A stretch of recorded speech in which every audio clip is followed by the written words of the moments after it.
रहा है, जिसमें आदिवासियों के कई गांव उसकी चपेट में आ रहे हैं और बहुत सारे आदिवासी वहां से बेदखल हो रहे हैं। इसी के विरुद्ध में आज का हमारा जो ज्ञापन माननीय राज्यपाल महोदय के नाम पर है, मैं इसको पढ़ रहा हूँ, आप सब ध्यान से सुनेंगे।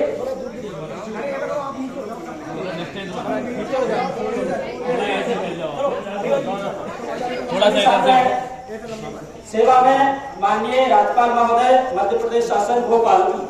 द्वारा माननीय कलेक्टर महोदय जिला गुना मध्य प्रदेश, विषय ग्वाल-डोरिया बांध सिंचाई परियोजना निरस्त करवाने बाबत महोदय सविनय निवेदन है कि ग्वाल-डोरिया बांध सिंचाई परियोजना बमौरी विधानसभा क्षेत्र आदिवासी के कई गांव जैसा कि ग्वाल-डोरिया बांध सिंचाई परियोजना बनता है, तो जैसे कि कवर बमौरी, कबरुआ गांव, अटारी खेड़ा, मानपुर एवं कई गांव डूब क्षेत्र में आ रहे हैं। विधानसभा बमौरी घटना जिसमें संविधान और Madhya Pradesh land revenue code 1968 में लिखित अनुसूचित जनजाति भूमि संरक्षण के सेक्शन 165 के अनुसार अपनी भूमि संरक्षण हेतु कार्यरत आदिवासी समाज का जीविका जमीन पर निर्भर है, जिससे पूरे बमौरी विधानसभा क्षेत्र के आदिवासी समाज में आक्रोश का माहौल है, जिससे पूरे भारत आदिवासी समाज में आक्रोश का माहौल है। ग्वाल-डोरिया बांध सिंचाई परियोजना निरस्त हो, आदिवासियों की भूमि संरक्षण हेतु व्यवस्था और कानून के बावजूद अनुसूचित जनजाति और जातीय अत्याचार अधिनियम के होते हुए संविधान में अनुसूचित जनजाति संरक्षण प्रावधान हेतु भी आदिवासी समिति की जमीन पर ग्वाल-डोरिया बांध सिंचाई परियोजना बनना असंवैधानिक है। अतः पूरे भारत के आदिवासी समुदाय के द्वारा निरस्त करने की मांग कर रहे हैं। महोदय विस्तार पूर्वक जानकारी देते हुए कहना चाहते हैं कि संविधान विशेषज्ञ और संविधान निर्माताओं ने संविधान बनाते समय आदिवासियों के ब्रिटिश कालीन चलते आ रहे लैंड रेवेन्यू कोड और टेंडेंसी एक्ट को कायम रखा। साथ ही साथ संविधान में 5वीं अनुसूचित क्षेत्र और 6वीं अनुसूचित क्षेत्र के नाम पर अनुसूचित जनजाति और अनुसूचित क्षेत्र के शासन और प्रशासन पर विशेष ध्यान रखा। संविधान के बाग विभाग और संविधान के अनुच्छेद 244 के खंड ए पढ़ने पर पता चलता है कि भूमि संरक्षण के ब्रिटिश कालीन कानून को संविधान के बनने के बाद भी लागू एक्जिस्टिंग लॉ रखा गया है, जिसे संविधान के अनुच्छेद 13 खंड 2 के तहत विद्यमान विधि कहा गया है। अनुच्छेद 372 खंड 2 के अनुसार राष्ट्रपति महोदय ने इन कानून को भारत में लागू किया, जिससे मध्य प्रदेश लैंड रेवेन्यू 1968 के सेक्शन 105 में 65 में अनुसूचित जाति की भूमिका को न्याय जाति के समुदाय को बेचने, उपहार स्वरूप या अन्य तरीकों से हस्तांतरित वर्जित है। इसके बावजूद मध्य प्रदेश के आदिवासियों पर भूमि अधिग्रहण से संबंधित अपराध बढ़ते जा रहे हैं। महोदय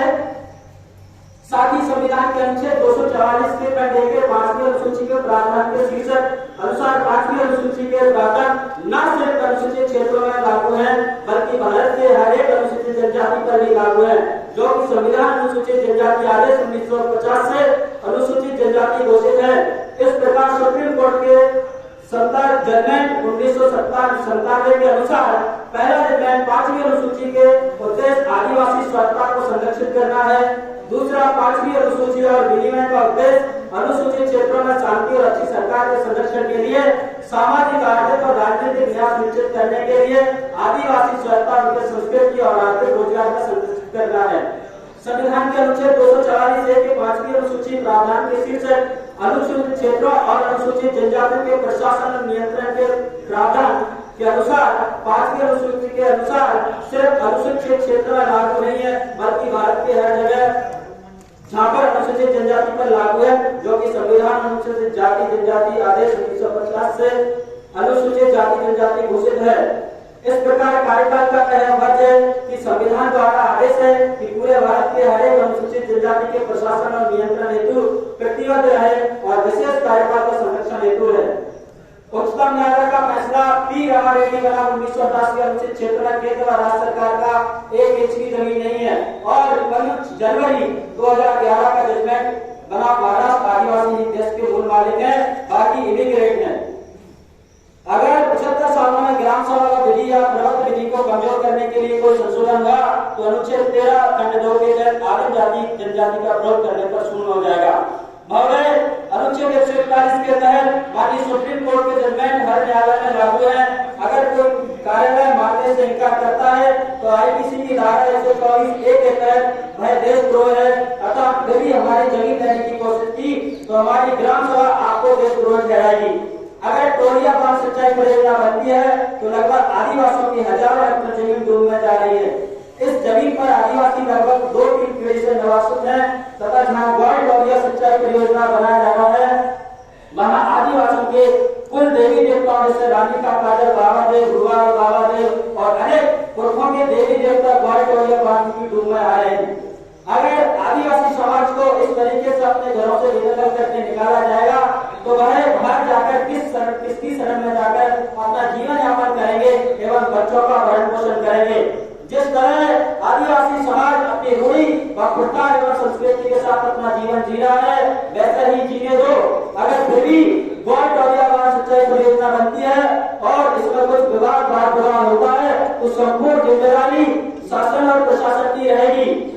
प्रतिनिधि राष्ट्रीय मानवाधिकार आयोग नई दिल्ली एवं राज्य मानवाधिकार भोपाल मध्य प्रदेश, मुख्यमंत्री महोदय मध्य प्रदेश शासन भोपाल, महानिदेशक महोदय पुलिस मुख्यालय मध्य प्रदेश शासन भोपाल, मुख्य सचिवालय महोदय मध्य प्रदेश शासन सचिवालय भोपाल, पुलिस अधीक्षक महोदय जिला गुना मध्य प्रदेश, पंचायत एवं ग्रामीण विकास मंत्रालय भोपाल। अतः हम सब प्राधिकरण जय आदिवासी व सेंट्रल बस्तर आदिवासी समाज बमौरी विधानसभा आपसे निवेदन करते हैं कि राजपाल महोदय के नाम पर हमारा एक जो आवेदन है वो प्रस्तुत करें। हम सभी आदिवासियों का और जय आदिवासी युवा संगठन का आपसे निवेदन है कि शीघ्र आदेश द्वारा इस ग्वाल डोरिया बांध को निरस्त करें।